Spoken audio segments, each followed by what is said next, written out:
खुलुमबाय लोगोफोर, गोजोन फुंबिलि बयनिसिमबो। नोंथांमोनखौ डियार ब्रह्म चेनेलाव आरो फिन खेबसेबाव बयखौबो बरायनाय जाबाय। आं दिनै नोंथांमोननि सिगाङाव आरोबाव माखासे गोदान खौरां लानानै फैबावलायबाय। आसा खालामो नोंथांमोनहा खौरांखौ खोनासंनानै मोजां मोनगोन। दिनैनि गिबि खौराङाव दङ गुवाहाटी पुलिसआ मेजर अपारेशनाव सा6 सोद्रोमा गोनां लुथिग्रा हान्जाखौ खादों। गुवाहाटी पुलिसनि थाखाय मोनसे गेदेर जाफुंसारनाय। मोनसे जाफुंसार अपारेशननि उनाव सा6 सोद्रोमानि डाकातिफोरनि हान्जाखौ खानाय जादों होनना सुलुङा रबिबाराव फोरमायदों। सुलुंनि बायदिब्ला गुवाहाटीनि गुबुन जायगाफोराव गोबां डाकातिजों लोब्बा थानाय बे हान्जाखौ मोनसे गोरोबनाय सिग्रोमनायनि समाव हमनाय जादों। सुलुङा बुंबावो दि डाकातिफोरा नोगोरमानि गुबुन जायगाफोराव गोबां दाय मावदोंमोन आरो गुवाहाटीनि गोबां पुलिस थानाफोरा सुबुंफोरनि बेरेखायै गसर थिसनदों। बे अपारेशनखौ लथासिल पुलिस थानानि अफिसार इनचार्ज अ.सि. ज्यतिष्मान निउगनि दैदेननायाव खालामनाय जादों, जाय हान्जाखौ हान्जानि बेरेखायै गोख्रों सिग्रोमनायाव दैदेनदोंमोन। हमजानाय सुबुंफोरा जाबाय सादेक आली, आकबर आली, लकमान आली, अबुबकर सिद्दिक, सैदुल रहमान, दरं जिल्लानि थागिरि आरो बरपेटा जिल्लानि जयनाल आब्दिन। नैथि खौराङाव दङ पार्टीनि बेरेखा हाबाफारिनि थाखाय आपआ बिस्वनाथ जिल्लानि आफादगिरिखौ बोखारदों। आम आदमी पार्टी आपआ दोलो बेरेखा खामानियाव लोब्बा थानायनि अजदनि उनाव बिस्वनाथ जिल्लानि आफादगिरि मेहुल बसुमतारीखौ बोखारदों होनना सुलुङा रबिबाराव फोरमायदों। सुलुंनिफ्राय मिथिनो मोननाय बायदिब्ला मेहुल बसुमतारीया बावैसो जालांनाय बेहालियाव जानाय बिसायख'थियाव दोलोनि बिजाथिखौ मदद होनायाव फेलें जादोंमोन, जायनि थाखाय दोलोआ गोख्रों राहा लादों। रायजोनि आफादगिरि मनज धनवारआ सिगाङाव बसुमतारीनो जाहोन दिन्थिनो नटिस हरदोंमोन। बबेखानि बसुमतारीया नटिसनि जेबो फिननाय होआखै, जायनि जाहोनाव बिथांखौ बोखारनाय जादों होनना खौराङाव मिथिनो मोननाय जादों। आपनि दैदेनगिरि राजीव सयकियानि बिथोन बायदिब्ला मेहुल बसुमतारीखौ बिबाननिफ्राय बोखारनाय जादों। बेनि उनाव अनन्त गगैखौ गोख्रैनो गोहोम गोग्लैनाय बिस्वनाथनि मावथ'नाय जिल्ला आफादगिरि महरै थिसननाय जादों। थामथि खौराङाव दङ मंगलदैयाव गार्लफ्रेन्डनि नखरा सेंग्राखौ साजा होदों, हासुदै लोंहोदों।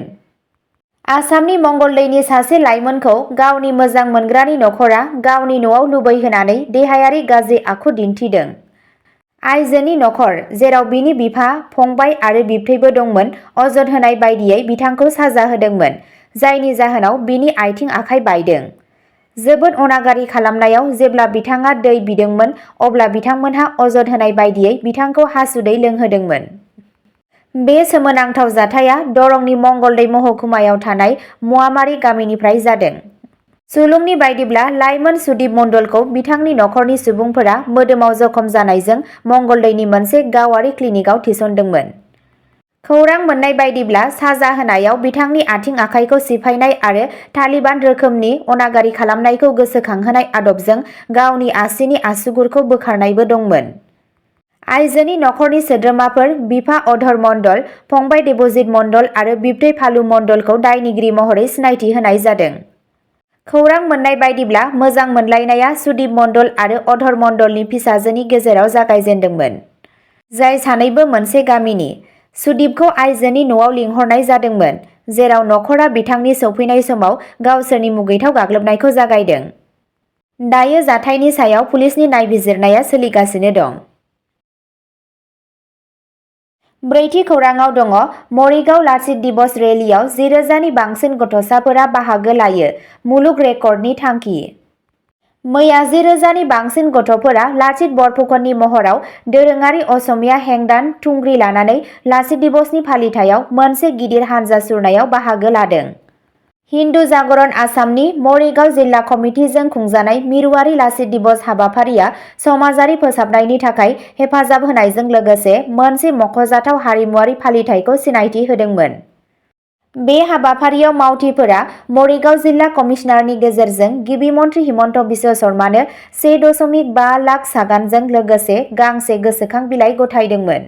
गोसोखां बिलाइयाव मोनसे सावस्रिनां समाज दानायनि गोनांथिनि सायाव बोलो होनानै रायजोआव जौनि लाइसेन्सखौ बन्द खालामनो खावलायदों।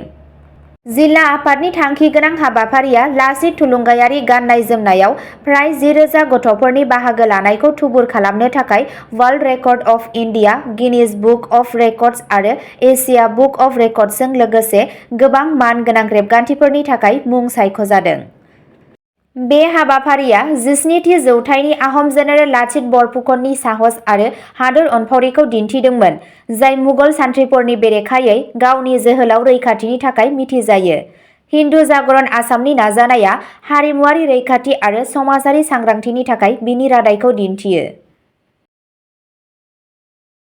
बाथि खौराङाव दङ मालिगावनि गागि रेलवे मावख'गिरिया परशुराम कुन्द'आव गोमादों। सा-सानजा सीमा रेलवेनि सासे गागि मावख'गिरिया अरुणाचल प्रदेशनि परशुराम कुन्द'नि धोरोमारि दावबायग्रा थावनिनि साखाथियाव लहित दैमायाव गोमादों होनना खौराङाव फोरमायनायखौ मिथिनो मोननाय जादों। गोमानाय मावख'गिरिनि सिनायथिखौ सा-सानजा सीमा रेलवे रैखाथि खोन्दोनि गाहाय रैखाथि मावख'गिरि एस.के. चौधुरी होनना मिथिनाय जादों। खौरांनि बायदिब्ला मावख'गिरिया गावनि बिसिजों लोगोसे 22 नबेम्बराव तिनिसुकियानि थाखाय गुवाहाटीनि मालिगाव गाहाय मावख'निफ्राय ओंखारलांदोंमोन। 23 नबेम्बर खालि जराया अरुणाचल प्रदेशनि पासीघाटसिम दावबायदोंमोन आरो उनाव परशुराम कुन्ड सौहैनो थाखाय डम्बुकनि गेजेरजों गावसोरनि दावबायनायखौ सोलिहोबाय थादोंमोन। खौरां मोननाय बायदिब्ला बे जाथाया बै समाव जादोंमोन जेब्ला मावख'गिरिया परशुराम कुन्द'आव दावबायनाय समाव लहित दैमायाव दुगैगासिनो दंमोन।